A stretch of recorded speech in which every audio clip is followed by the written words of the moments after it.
Nyanyua mikono yako. Na katika adabu za kuomba dua, kuna baadhi ya watu hawajui namna ya kuomba.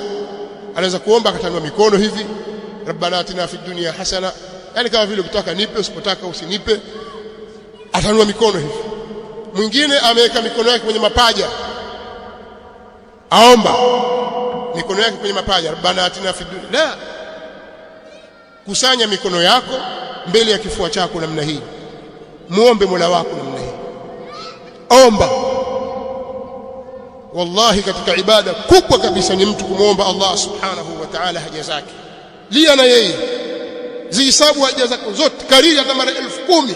Rabbi nipe hiki, nipe ya Allah, ya Rabbi nipe mimi ya Allah kitu fulani, ya Rabbi nakuomba bi asmaika nipe kitu fulani. Usioni haya, muombe bila ya kuvuka mipaka.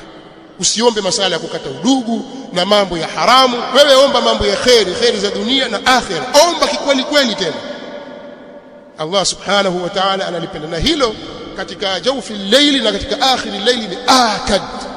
Usiku ule mwingi au mwisho ule wakati wa kula daku kule ndio mahali pake. Sasa omba sana, omba msamaha, omba kheri za dunia na akhira.